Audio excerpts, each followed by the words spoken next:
स्वामी विवेकानंद जी ने कहा है कि एकाग्रता सफलता की चाबी है। जब आप अपनी ऊर्जा को एक दिशा में लगाते हैं तब असंभव भी संभव हो जाता है। दोस्तों, आगे स्वामी जी की 3 कहानियों में हम देखेंगे कि सभी जगह से ध्यान हटाकर कैसे एक काम में लगाया जाता है। पहली कहानी। स्वामी जी एक पार्क में आराम कर रहे थे। वहां उन्होंने एक लड़के को देखा जो एक खाली पेज पर कठिन श्लोक लिखने की कोशिश कर रहा था, लेकिन गलतियों के कारण बार बार पेज फाड़ रहा था और हर बार नए पेज से शुरू कर रहा था।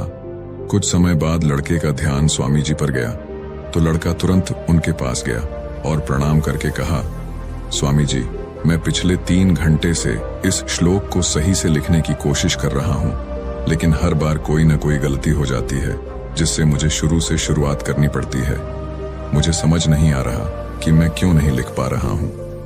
स्वामी जी मुस्कुराए और बोले, बेटा, केवल फोकस की कमी के कारण ऐसा हो रहा है, क्योंकि एक साधारण इंसान अपनी ज्यादातर ऊर्जा बेकार की बातों और आदतों में लगा देता है, इसलिए लगातार मन भटकता है। ध्यान से काम करने का मतलब है अपनी पूरी ऊर्जा एक जगह पर लगा देना, और जब बार बार तुम ऐसा करोगे तो मन इसके लिए तैयार हो जाएगा और फिर गलती नहीं दोहराएगा। लड़के ने पूछा, स्वामी जी, अगर मन बार बार भटक रहा हो तो मैं एक काम में ध्यान कैसे लगाऊं? स्वामी जी ने पूछा, तुम लिखते समय जरूर किसी व्यक्ति या घटना के बारे में सोच रहे हो? लड़के ने कहा, हाँ गुरुजी, आज छुट्टी के दिन सबको बाहर खेलने का समय मिलता है, लेकिन मुझे ये काम पूरा करना है, शायद इसलिए मैं ठीक से फोकस नहीं कर पा रहा। स्वामी जी ने कहा, ठीक है, अब इन सरल तरीकों को समझो, फिर तुम अपने काम को मन लगाकर कर सकोगे। लगातार गहरी सांस लो। स्वामी जी ने कहा, जब भी तुम्हारा मन भटके तो 5 गहरी सांसें लो और अपना ध्यान काम और खेल दोनों से हटाकर अपनी सांसों पर लेकर आओ। जितना तुम अपनी सांसों को देखोगे उतना ही तुम्हारा मन शांत होने लगेगा। काम को महसूस करो। जब तुम लिख रहे हो तब सब कुछ बारीकी से महसूस करो, जैसे पेन तुम्हारे हाथ को छू रही है, और लिखते समय जो आवाज हो रही है उसे भी ध्यान से सुनो। जब तुम सभी चीजों पर बारीकी से गौर करोगे तो ध्यान भटकना कम हो जाएगा और तुम्हारा मन और शरीर केवल एक काम में लगा रहेगा। तुम्हारा ध्यान काम पर इतना केंद्रित हो जाएगा कि तुम्हें समय का पता भी नहीं चलेगा। जब लड़के ने स्वामी जी की बात मानी और गहरी सांसें लेते हुए फिर से लिखना शुरू किया तो उसने पाया कि अब उसकी गलतियां कम हो रही थीं और उसका काम भी जल्दी पूरा हो गया। उसने स्वामी जी को धन्यवाद कहा। इस पर स्वामी जी ने मुस्कुराते हुए कहा, याद रखो, जब मन और इंद्रियां एक काम में लग जाती हैं तो ध्यान गहरा हो जाता है और यही सच्ची सफलता है। दूसरी कहानी। एक दिन एक युवक स्वामी विवेकानंद जी के पास पहुंचा। युवक के चेहरे पर परेशानी और हताशा साफ झलक रही थी। उसने स्वामी जी से कहा कि स्वामी जी, मैं बहुत समय से परीक्षा की तैयारी कर रहा हूँ। कई बार कोशिश की, लेकिन हर बार असफल हो जाता हूँ। मुझे समझ नहीं आ रहा कि मुझसे कहाँ गलती हो रही है। स्वामी जी ने उसकी बात ध्यान से सुनी, फिर पूछा, क्या तुम सच में परीक्षा पास करना चाहते हो? युवक ने कहा, हाँ स्वामी जी, मैं बहुत मेहनत करने के लिए तैयार हूँ, बस मुझे ये बता दीजिए कि मुझे क्या करना होगा। स्वामी जी उसे अपने साथ एक खाली जगह पर ले गए जहाँ एक पुरानी मोमबत्ती और माचिस रखी थी। उन्होंने युवक को एक मोमबत्ती दी और कहा, इस मोमबत्ती को जलाकर यहाँ से थोड़ी दूरी पर खड़े उस पेड़ तक ले जाओ, लेकिन ध्यान रहे कि मोमबत्ती बुझनी नहीं चाहिए। स्वामी जी यह कहकर वहां से चले गए। युवक ने माचिस से मोमबत्ती जलाई और धीरे धीरे मोमबत्ती लेकर पेड़ की ओर बढ़ने लगा। रास्ते में हल्की सी हवा चली जिससे मोमबत्ती की लौ हिलने लगी। युवक ने उसे बचाने की पूरी कोशिश की, लेकिन मोमबत्ती बुझ गई। युवक वापस आया, मोमबत्ती फिर से जलाई और फिर से चल पड़ा। युवक ने यह प्रक्रिया कई बार दोहराई, लेकिन हर बार हवा का हल्का झोंका मोमबत्ती की लौ को बुझा देता। आखिर में थका हुआ युवक हाथ में बुझी हुई मोमबत्ती पकड़े वापस चला आया और निराश होकर बोला, स्वामी जी, मैं इसमें भी असफल रहा। स्वामी जी ने युवक से मुस्कुराते हुए कहा, क्यों?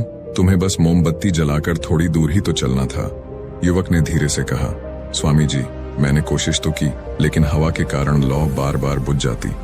स्वामी जी ने कहा, यही तो तुम्हें समझना है कि तुम्हारा मन भी इस मोमबत्ती की लौ की तरह है और चारों तरफ की हवा ध्यान भटकाने वाली आदत है। जब तक तुम इन आदतों को वश में नहीं करोगे तब तक ध्यान की लौ बुझती रहेगी। ऐसे ही जब तक तुम अपने लक्ष्य पर पूरी तरह ध्यान केंद्रित नहीं होगे तब तक तुम अपनी मंजिल तक नहीं पहुंच पाओगे। इसलिए मन को एकाग्र करो और जो काम करो उसमें पूरी तरह डूब जाओ। तुम्हारे प्रयास जरूर सफल होंगे। और याद रखो, सभी तरह के ज्ञान का मूल तत्व ध्यान है।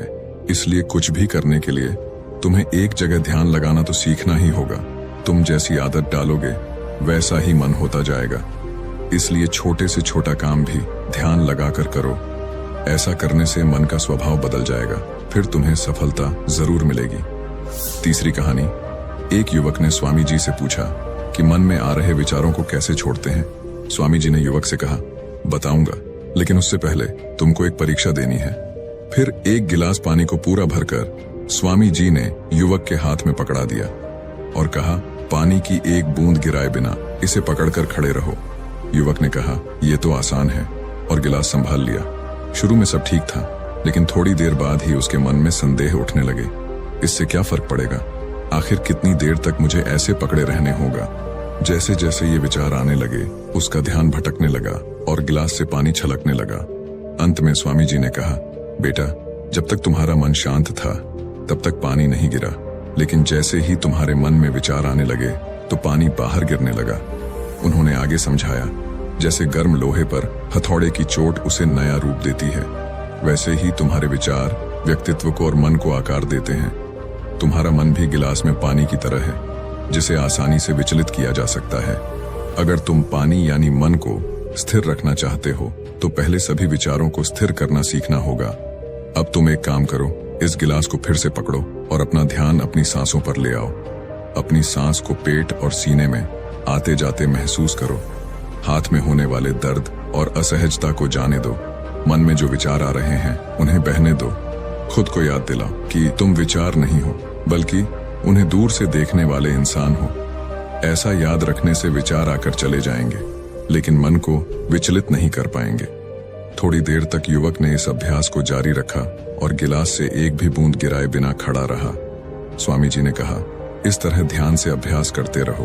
धीरे धीरे तुम्हारा मन शांत होने लगेगा और तब कोई भी कठिन काम करना तुम्हारे लिए स्वाभाविक हो जाएगा। इसके बाद वो युवक स्वामी जी को धन्यवाद कहकर घर लौट गया।